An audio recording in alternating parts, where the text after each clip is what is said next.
to hear is true. The names have been changed to protect the innocent. Dragnet.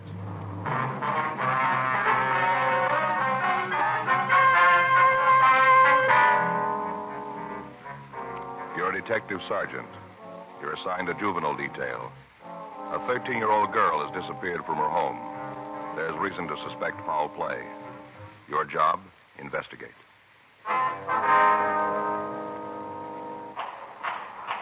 It was Saturday, April 17th. It was cold in Los Angeles. We were working the night watch out of juvenile detail. My partner's Frank Smith. The boss is Captain Powers.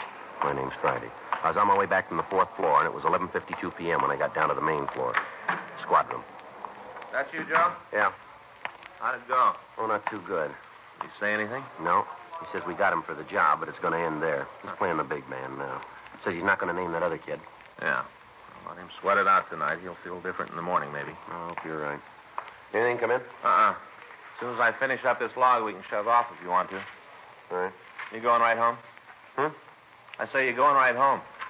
Well, I thought maybe I'd go by the city hall. I'd like to see Danny Galindo for a minute. What are you going to eat then? Yeah, I'll probably grab something.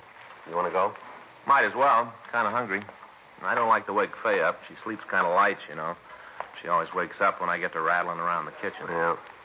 Maybe stop and have a poached egg and some corned beef hash? How's that sound to you? Like a poached egg and some corned beef hash. Well, I'm not kidding. I'm hungry. Are you about finished there? Yeah. I want to see Danny before he leaves.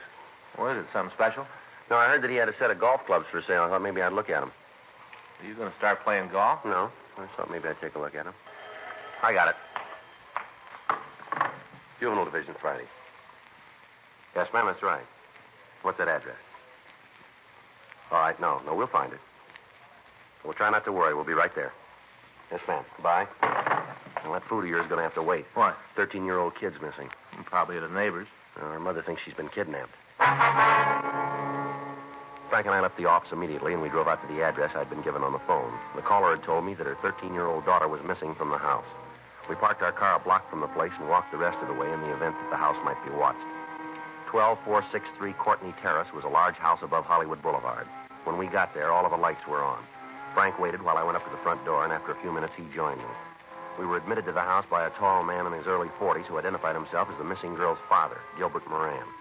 He asked us to come into the den of the house where he gave us the story. My wife's with the doctor. She went all to pieces when it finally hit her. Yes, sir. Now, have you checked with the girl's friends? Yes, sir, Gladys. Called them all. None of them have seen her. How about the neighbors?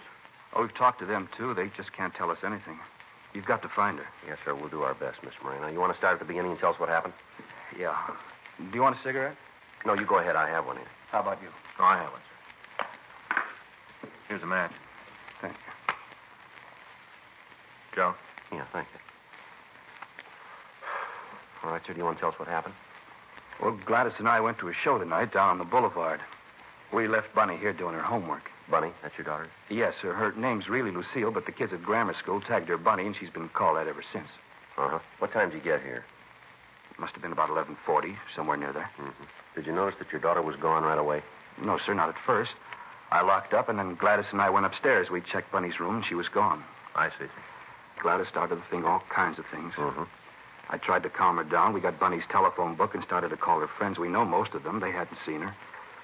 Finally, I thought it'd be wrong to wait any longer, and we called you. All right, sir. Now, do you want to give us a description of your girl? Would you wait just a minute? I'd like to talk to the doctor and see if Gladys is all right. Yes, sir. You go right ahead. She was terribly upset. Yes, sir. We understand. What do you think? I don't know. Big house, nice neighborhood. Looks like he's pretty well fixed, doesn't he? Yeah. Nothing about a contact yet. Well, the girl's only been gone a couple hours. The doctor's giving her a sedative. She's still pretty much upset. Yes, sir. Now, what if you give us that description? Well, she's 13 and about right for her age. Well, how do you mean, sir? She's about 4 feet 8, weighs around 80 pounds. What color's her hair? Dark blonde. She was always after her mother to let her use one of those rinses to make it lighter. Gladys said she should wait. I see. How about her eyes? Sort of brown, light. We used to tell her that she had honey-colored eyes, a sort of golden brown, real long eyelashes. Now, can you remember what she was wearing? Let me think. Well, as I remember, sir, she had on a pair of clam diggers. Sir? Clam diggers, short slacks. Hit her about right here, short. I see, uh-huh. What color? Denim, sort of light blue. I see. White blouse. Sort of like a man's shirt. How about shoes? Well, I think they were, Gosh, I'm sorry, sir. I just can't remember. Now, is it possible she might have changed her clothes before she left? She didn't leave, Sergeant. She was taken out of here. I'm sure it wasn't her idea. All right, sir, we understand. Is there anything else about your daughter that would make it easier for us to identify her? Well, I can't think of anything. All right.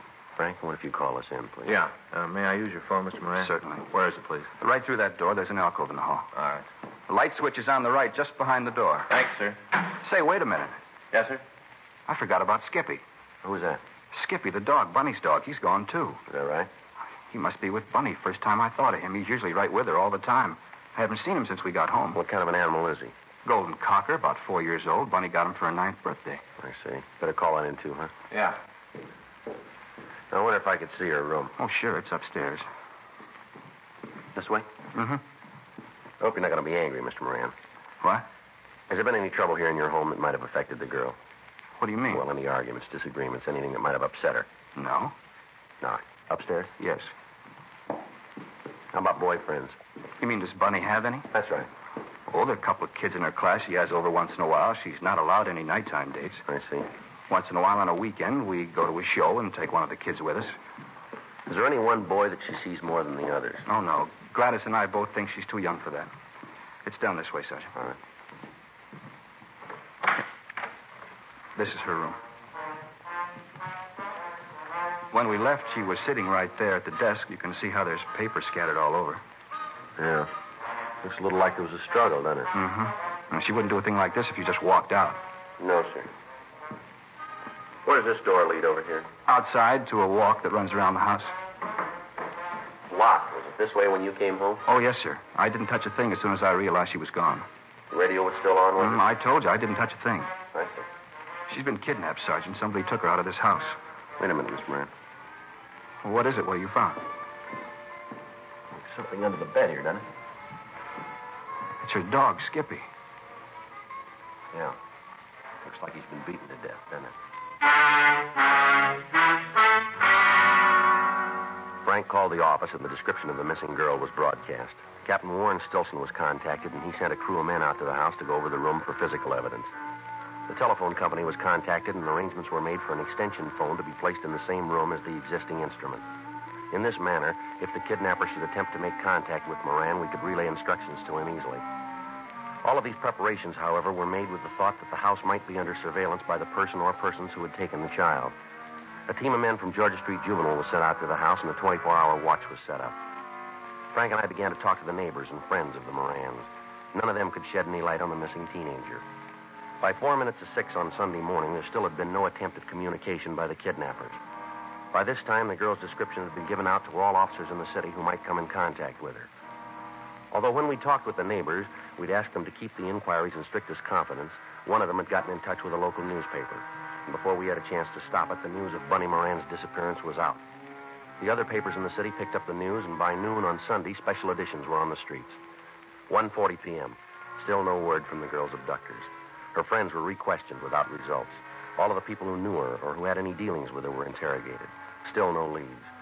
The examination by members of the crime lab turned up no usable evidence. They established that the dog had been killed with a metal bookend.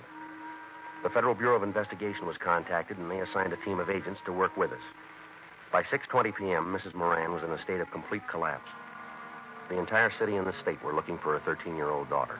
A roundup of all known deviants was started. 10:38 p.m. Frank and I got back to the office. I'll check the book. All right. Is the skipper in? No, I don't think so. Hargrove said he went over to City Hall meeting with Chief Brown and Lorman. Mm-hmm. Anything in the book? Wait a minute, let's see. There's a couple of calls. Nothing that can't wait, though. Well, you better call Fay, hadn't you, and tell her where you are? Yeah, I guess so. I want to tag by Leighton Prince before we go out to the house. Yeah. You check with the FBI? Yeah, they got the description of all of the border points. None of the guards remember seeing the girl. I figure she's still in the state, then. Oh, hi, honey. That's me. Mm-hmm. I know. Well, I didn't get a chance. Well, I figured you'd read it. You don't know. Oh, okay, pretty beat. Yeah, Joe is, too. No, nothing yet. What's that? Oh, you know I can't talk about that, honey. Yeah. Yeah, well, don't worry. No, a little headache, yeah. I'll take some aspirin. Look, I'll call you first chance I get. Yeah. Okay, goodbye, Dick. Worried, huh? Yeah, she always is when I'm late. Let's go, huh? Yeah, let's go. I get it. Juvenile Division, Friday. How long ago? Where? Right, we'll wait here. Yeah. No, I'll call him. He's over with Chief Brown. Mm-hmm. We'll wait. Yeah, bye. What do you got? Kidnapper made contact. A note? He called and wanted to talk to Moran. Druggist heard him make the call and notified Hollywood Division. Yeah. He's in custody now.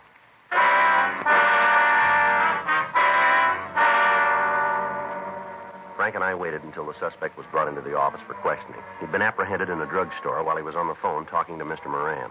A radio card picked him up and driven him over to Georgia Street Juvenile. We called Captain Powers at the city hall, and he immediately came to the office. At 10:56 p.m., the suspect arrived.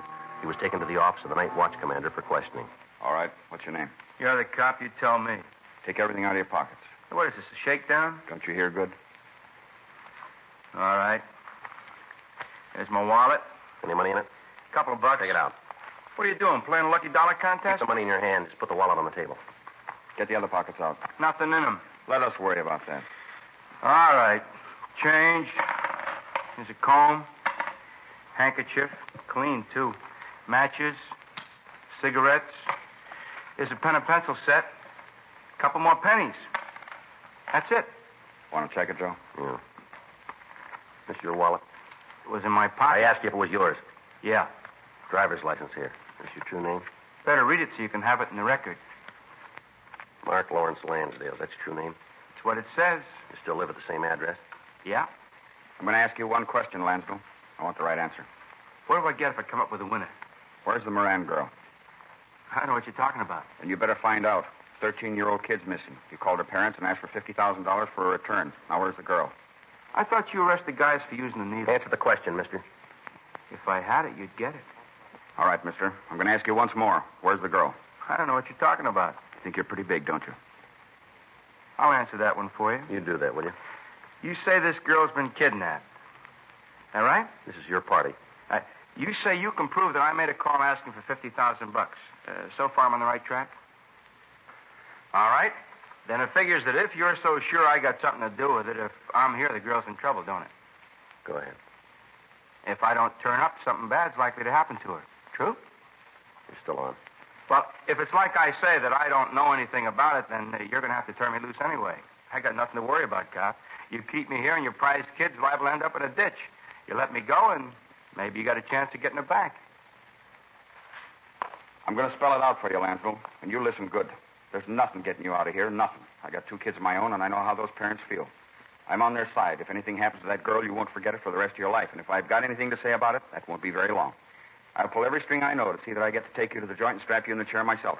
If you've harmed that kid in any way, you won't live long enough to regret it. Big man with a badge. I get it. Juvenile Friday. He's right here. Where? All right, I'll tell him. No? All right, fine, bye. The Hollywood station, Skipper. Yeah? They found the girl. The call had come from the Hollywood police station telling us that the Moran girl had been found. We contacted Lieutenant Hartgrove and had Mark Lansdale held for further questioning. Frank, Captain Powers, and I left the office and drove to the Courtney Terrace address where the girl had been taken. When we got there was a uniformed officer standing by the front door. We went in and found Mr. and Mrs. Moran with their daughter, Bunny, waiting for us. The girl appeared to be all right. Her face was dirty and scratched. Her clothing was torn, but she appeared to be in good health. Are you hungry, dear? Would you like a bowl of soup or something? If it's not too much trouble. Not at all, honey. I'll get it right away. Now, you stop when you get tired. I will, Mother. You want to go ahead, Bunny? Yes. Where do you want me to begin? What happened on Saturday night? Daddy and Mother went to a show. I was upstairs doing my homework. I see. I guess I was up there a half an hour, maybe more. Seems like that long. Hard to tell when you're doing work, you know. Yeah. Anyway, the first thing I knew, it was somebody at the front door. I heard the bell and went downstairs. There were 2 men there. I see. They asked if my mother and father were home. I told them no, that they'd gone out. Mm-hmm. And then they told me that they knew that all the time. Said there'd been some kind of an accident and that I should go with them right away. Said it was an emergency. And you went with them, did you? Yes. I went upstairs to my room to get a coat. I wanted to make sure Skippy was all right. Yeah. One of them went with me. While I was getting my coat, I remembered that sometimes kidnappers tell people there's been an accident so they can take them away. You know how they do. That was good thinking, Bunny. Would you go ahead, please, miss? I asked the man who followed me where Mom and Dad were, what hospital. Mm-hmm. He said they were in a hospital. They'd been taken to some kind of an emergency place. He said that they were not in a hospital? No, he said they'd been taken to some sort of emergency I see. place. All right, go ahead, please. Well, when I asked him for the name of the place, he wouldn't tell me. Just said I should hurry up, that my folks had been hurt pretty bad. It was a dirty lie. Anyway, I told him I wouldn't go, and he grabbed me. He said he was going to take me. Sure like to get my hands on him. Was the other man downstairs all this time? Well, I guess so. I didn't see him. All right, go ahead, miss, please. Here's your soup, honey. Now drink it while it's still hot. What kind? It's black bean, just like you like it. Go on now while it's hot. Oh, there's some nice crackers there, too. Thanks, Mother. That's good. I'm hungry. Would you like to go ahead, miss, please? Can't you let her eat? Poor child, after what she's been through.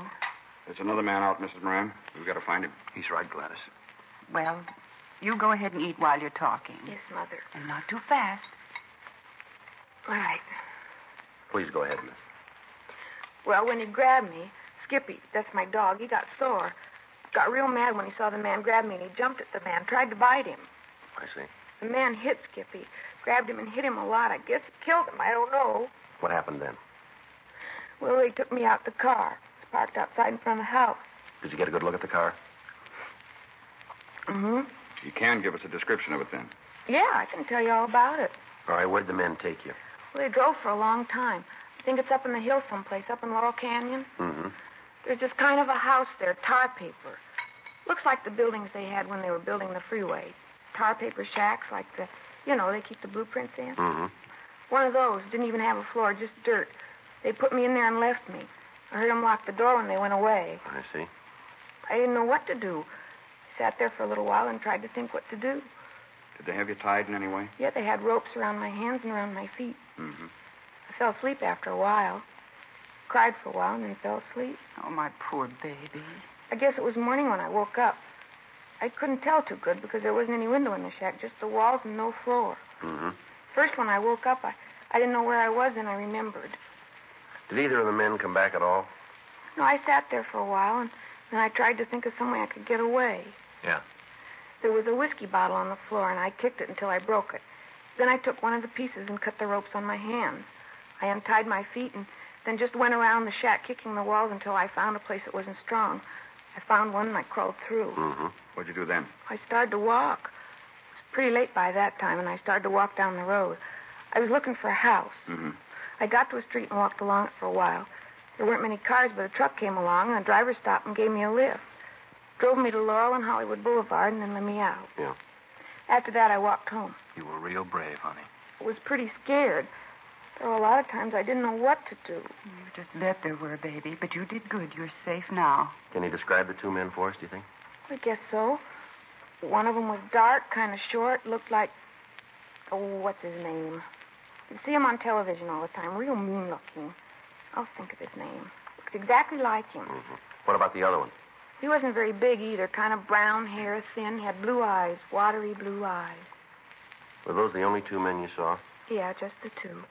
Did they talk about anybody else being in on the kidnapping with them? Do you remember? Not that I could hear. You're sure about that, are you? Yes. Sergeant, what's so important about that? Well, sir, we've got a man in custody. The one who called you. Yes? Neither one of these descriptions match him. We continued to talk to the Moran girl. We got a complete description of both men involved and of the car they used. Local and APBs were gotten out on them. The fact that the descriptions varied and did not match the suspect we had in custody meant very little. A witness or a victim under stress might easily be mistaken. We talked with a family doctor, and he told us that after a good night's sleep, the girl would be able to cooperate with us completely. The following morning, Monday, April 19th, a special show-up was arranged at the main jail. Our suspect was placed in a line with other men in custody. Bunny Moran failed to identify him. Frank and I took her over to the city hall and had her look through mug shots that had been pulled from packages as a result of the run by the stats office. She was unable to point out a suspect. 1:40 p.m. We asked her if she could show us the shack where she'd been held captive. She said she could. We called her parents and told them where we were going, and then we left the office. We picked up a policewoman and drove out the freeway to Sunset Boulevard and turned off. When we got to Laurel Canyon Boulevard, we drove past Lookout Mountain Avenue, and then we turned left onto a dirt road. We drove for about a mile and a half. There was no sign of any type of building. It's right up ahead around the next corner. You sure you're on the right road? Yeah, I remember walking down this one. It's right. Hey, that's as far as we can go. Dead end. Maybe I did make a mistake. Maybe I did. I was sure it was along here, but maybe I was wrong. It might have been the next road up. You know, the one past where we turned off? Uh-huh. You want to turn around, Frank? Yeah. Oh, sure am sorry about it. That's all right, miss. Guess it seems like a wild goose chase, huh? No. Sure hope not. I know where it is. I just got mixed up. All right. We'll find it. I'm sure we will. Mm-hmm. Can't just disappear, can it? No, not likely. It's here someplace. You'll see. Yeah, we'll see.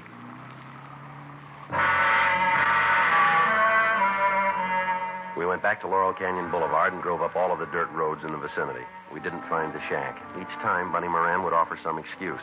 Finally, we asked her to describe the truck that had picked her up. She gave us a description that would fit 200 or 300 vehicles in the city. She was unable to tell us the name of the driver who'd stopped. We took her back to the office and asked her to go over the story again. When she finished, Frank left to get Captain Powers. All right, you want to tell us now? What do you mean? The real story, the way it really happened? Might be easier if you told us first, don't you think? I told you there isn't any more to tell. I told you all how it happened. Why are you lying?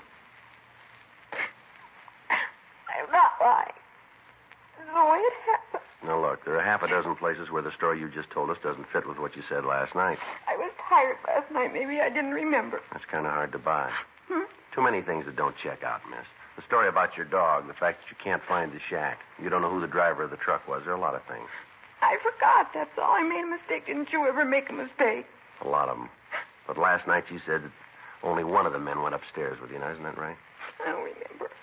You seemed pretty sure about it then. And I guess that's what I said. Only one of the men went with you, huh? That's what I said, yes. Well, then why, when you told the story just now, did you say that both of them went with you? I don't know. You're getting me all mixed up. Did you kill your dog? Did you? Yes. Why? I had to. To make the story sound real. I didn't want to, but I had to. Well, why'd you do it at all, miss? So they wouldn't mind, that's the reason. What do you mean, so who wouldn't mind? You'll think it's silly. You won't think it's a good reason. Why'd you tell me anyway, huh? Because I was failing. What? I flunked at school. I flunked and I didn't want my folks to know. They'd be real mad. Real mad. So you figured this kidnap thing out, huh? Played it that way. Yes. I thought that if something bad happened to me, they'd be so glad to have me back it wouldn't matter about my flunking. The whole thing was a lie from the beginning to end, huh? Yes. All of it. All right, youngster, we better get going. Where? We'll take you home. You going to tell my folks about it? We haven't got much choice, have we? They'll be mad. Madder than they've ever been. Well, I guess they will. What'll I tell them? What'll I say? Well, I'll tell you, why don't you try something different? Huh? Tell them the truth.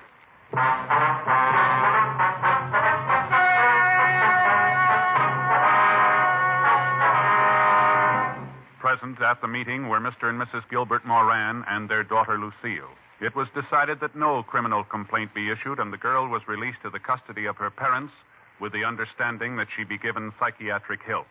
Further investigation showed Mark Hartwell Lansdale was wanted by authorities in Sacramento to answer a burglary charge. He was released to them. Dragnet. The story of your police force in action is a presentation of the United States Armed Forces Radio Service.